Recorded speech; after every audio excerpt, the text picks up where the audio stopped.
regular season, which I think sets college football apart from any other sport, is the meaningful regular season. It's the most important regular season in all of sport, and I want to retain that. I think it's special. Okay, so let me make my case for the 8-team playoff. I'd love it, because I know you've been an 8-team guy for a long time. A specific version of the 8-team playoff. Okay. Which is your 5 conference winners, which is automatic berth. 5 automatic berth, 5 conference winners, 3 wild card spots determined by the committee's ranking with 1 asterisk, which is if you are an undefeated team, you get in.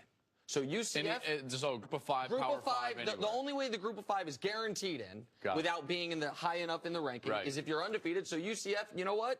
Go prove you can win. Yeah, they would love it. They would love it. The first round is played at the home stadiums of the 1 through 4 seed.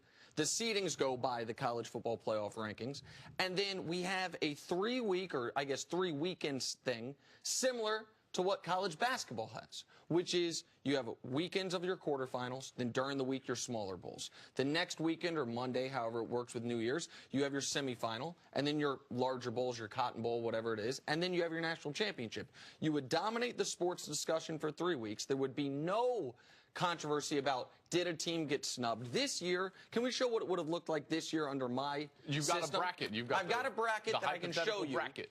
So 1, Clemson would host UCF. Okay. 2, Oklahoma would host USC. 3, Georgia hosts Wisconsin. 4, Alabama hosts 5, Ohio State. All right. You would be incentivized for these big non-conference games. Clemson just scored another touchdown. They're up 80-30 on UCF. Well, good for them. Whoa, they just scored again. Extra point. Okay. Oh, okay. Well, that's a reward for being the number 1 seed, CC. And you would encourage major non-conference games, because it can't hurt you as far as getting into the playoff if you win your conference you're in, but it can help you if you don't win your conference to be one of those at-large teams. And lastly, you're going to say, oh, the games wouldn't matter as much. Guess what? Pac-12 championship game matters a hell of a lot more under my system.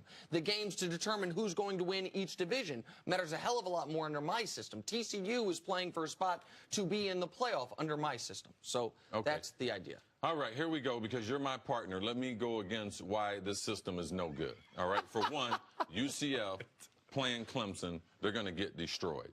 Now, UCF had a huge game against South Florida, right? Huge game. Yeah, huge. Then they played the conference championship, right? That's right. And then they would play again, right? That's right. Before they even get in the Final Four. Now, Nick, how do the parents go to these games? How do the parents whose kids on it, how do they afford that? Okay, because Ohio State, let me tell you what their parents did the last several weeks. They went to Michigan. Yeah. They went back home, because most of the parents don't live in the college town. Then they went to Indianapolis.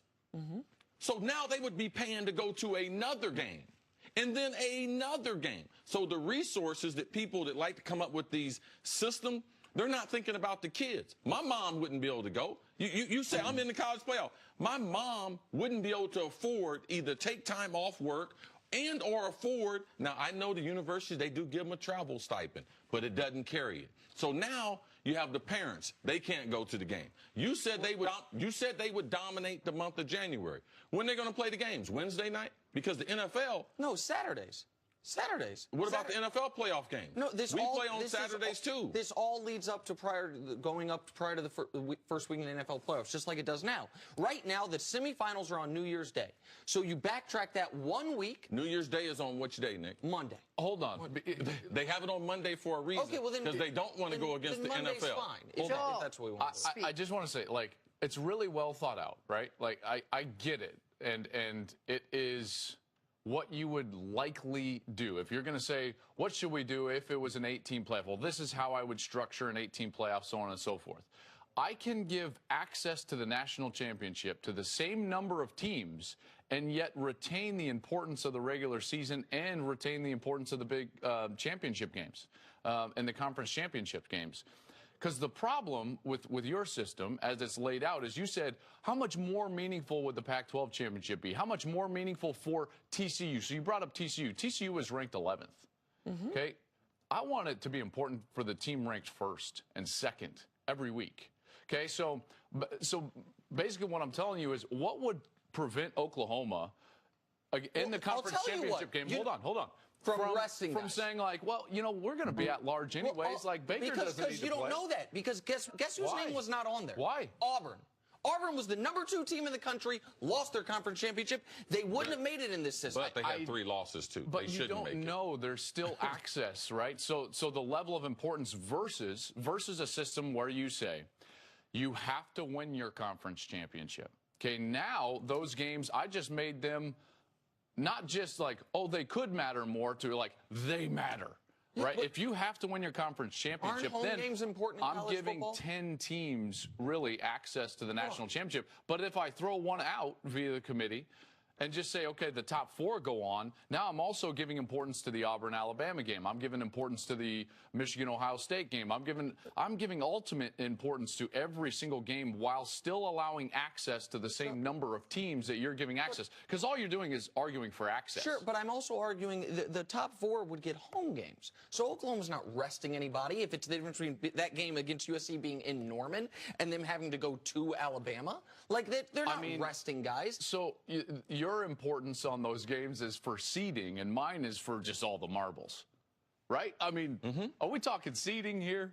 It's like we're talking about practice. That's what it feels like. When we discussed this earlier, CC, the point you made a point, not about the families, but about the players and about the number of games. Yeah, I didn't even get a chance to get to that. So that's why I was I mean, I'm not trying to kill your case. Go I ahead. mean, but, no, go ahead.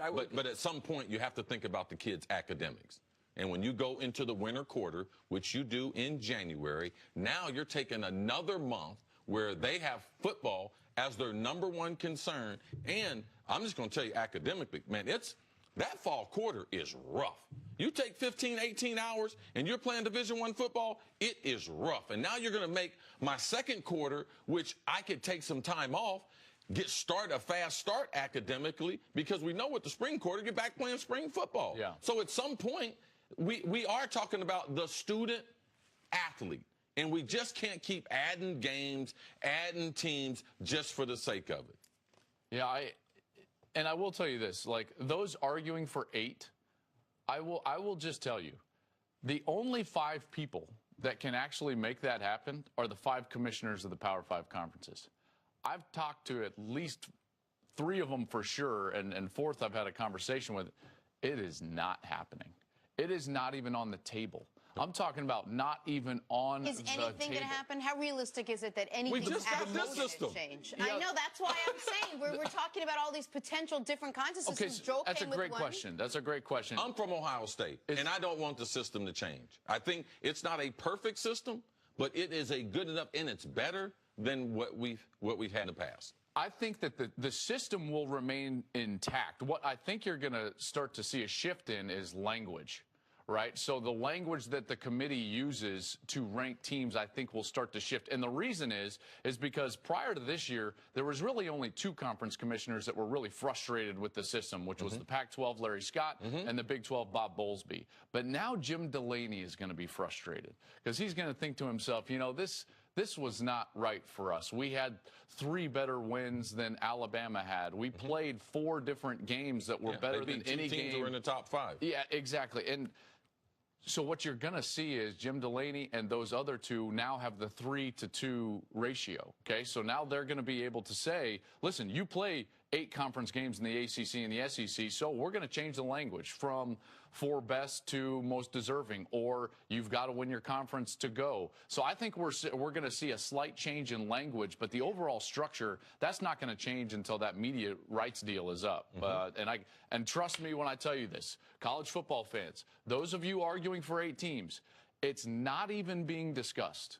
I'm talking about not even started the discussion on right the here table. this morning. Not on the table. People thought that was a compelling argument. I called Nick last night. Wait, Joel, I called Nick at midnight, and he's like, I can't talk to you now. I got a system that Joel and CC are going to love. I'm in the middle of building a graphic right now. It's going to be fantastic. No divisions, top 2 seeds in the championship games got to win it to go. Your system's perfect. I see. Of course. Okay, yeah. My system's not on the table. Joel's system. It's great to see you, but even better to have you here in New York. Joe, Thank you so much for hanging out with us. Come see me play.